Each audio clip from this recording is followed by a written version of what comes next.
Pemirsa, PDI Perjuangan mendukung pemilihan kepala daerah langsung.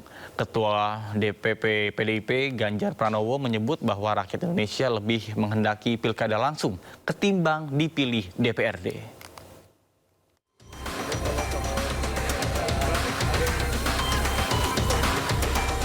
Ketua DPP PDI Perjuangan Ganjar Pranowo mengklaim partainya mendukung pemilihan kepala daerah dipilih oleh rakyat atau pemilihan langsung.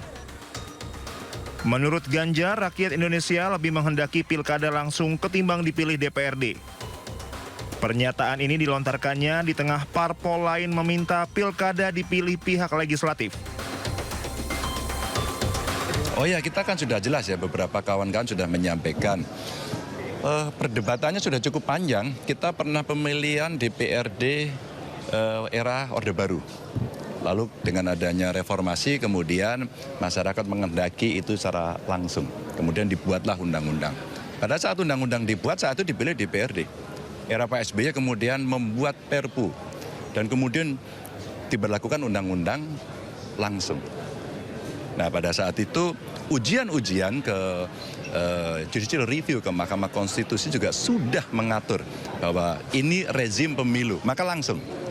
Kalau kita mau reduksi lagi, rasanya kita akan mengalami kemunduran pada soal itu. Jadi sikap PDI Perjuangan sangat jelas, kita dukung pemilihan kepala daerah secara langsung.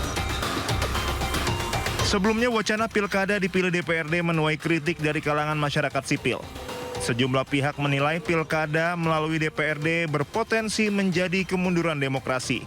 Dari Jakarta, tim liputan Anyus melaporkan.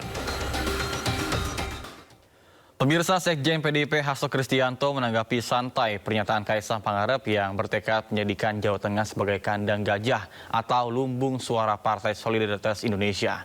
Bahkan Hasto menegaskan fokus PDIP adalah perbaikan internal partai dan juga memberikan bantuan maksimal untuk korban bencana Sumatera. Rakyat yang menentukan, yang punya kedaulatan, dan PDI Perjuangan melalui peringatan HUT ke-53 ini melakukan kritik otokritik, memperbaiki ke dalam, mempertajam praksis ideologi, dan kemudian ya seperti penanganan bencana, setidak-tidaknya PDI Perjuangan bergerak maksimum demi kemanusiaan tanpa mempertimbangkan aspek-aspek mereka memilih siapa.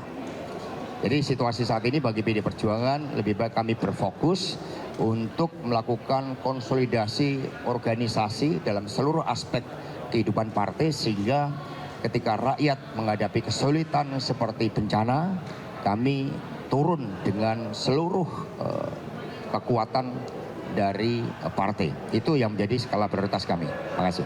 Oke.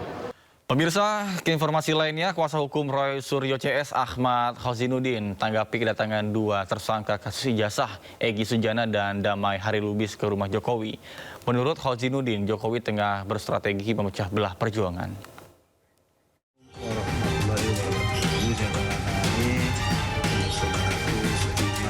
Buku inilah yang dijadikan buah tangan oleh Egy Sujana saat ia dan Damai Harilubis bertandang ke rumah Jokowi di Solo, Jawa Tengah. Rupanya buku itu hanya perantara saja.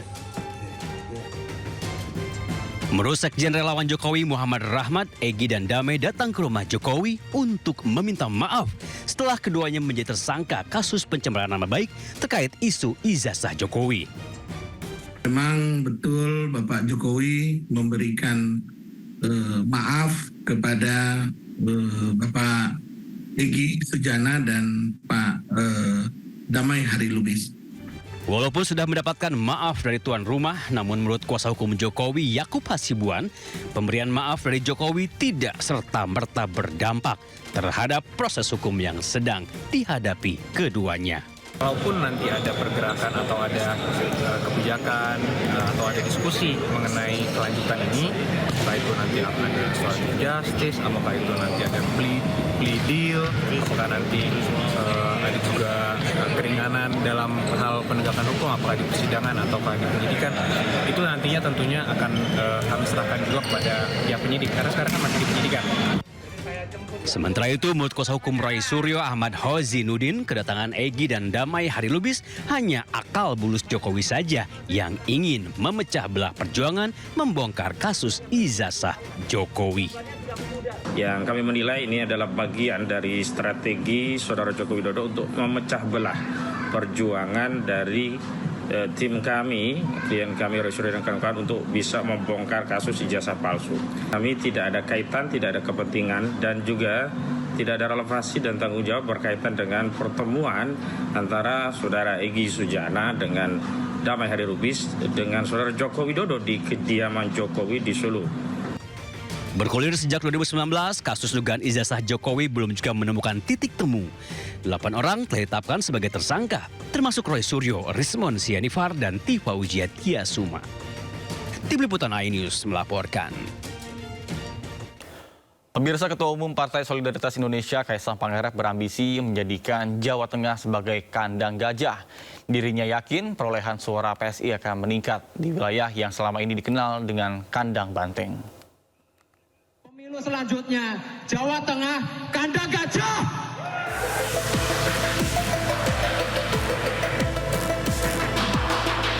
Ketua Umum Partai Solidaritas Indonesia Kaisang Pangarep bertekad menjadikan Jawa Tengah sebagai kandang gajah. Menurut Kaisang, PSI kini mulai memanaskan mesin partainya dan membidik 17 kursi DPRD Jawa Tengah pada pemilu 2029 mendatang. Dengan percaya diri, Kaisang yakin perolehan suara PSI akan meningkat di wilayah yang selama ini dikenal sebagai kandang banteng atau lumbung suara PDI Perjuangan.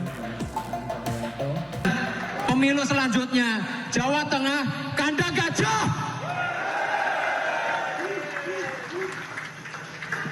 Wes rasa kandang-kandangan sing liyane.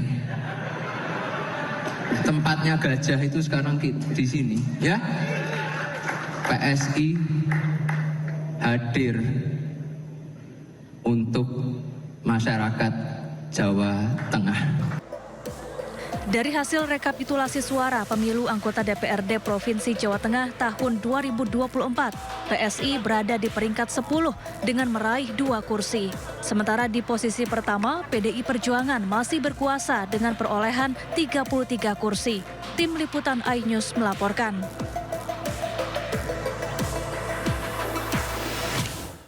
Pemirsa, Ketua Umum PSI Kaisang Pangarep mengisyaratkan masuknya Presiden ke-7 Joko Widodo sebagai Ketua Dewan Pembina DPP PSI. Isyarat tersebut disebutkan Kaisang pada penutupan Kakorwil PSI Jawa Timur.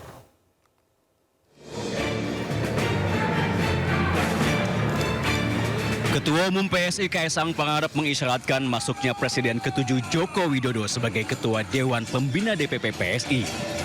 Hal tersebut tersirat saat Kaisang memberikan arahan di hadapan para pengurus dan kader PSI Jawa Timur di Surabaya.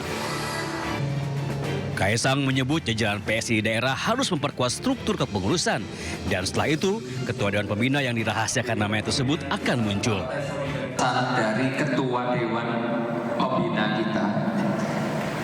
kita ini fokus untuk struktur. Udah nggak usah mikir yang lain-lain dulu. Kita fokus perbaiki struktur, kita benahi, kita selalu evaluasi supaya roda organisasinya bisa terus bergerak. Nanti kalau sudah komplit, beliau akan muncul dengan sendirinya.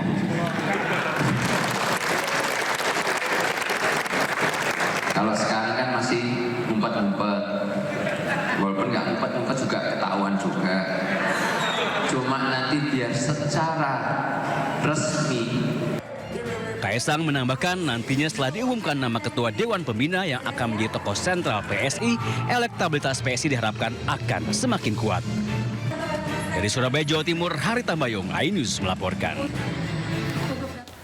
Pemirsa, Ketua Umum PDI Perjuangan Megawati Soekarno Putri membuka rakernas sekaligus peringatan hari ulang tahun ke-53 PDIP di Ancol, Jakarta Utara. Kehadiran Megawati melandai dimulainya rangkaian acara rakernas sekaligus peringatan hari ulang tahun ke-53 PDIP. Megawati datang didampingi Ketua DPP PDIP bidang ekonomi kreatif sekaligus sang putra Muhammad Prananda Prabowo. Megawati yang disambut Sekjen PDIP Hasto Kristianto langsung menaiki eskalator untuk menuju ruang rakernas. Pak Ganjar, kanan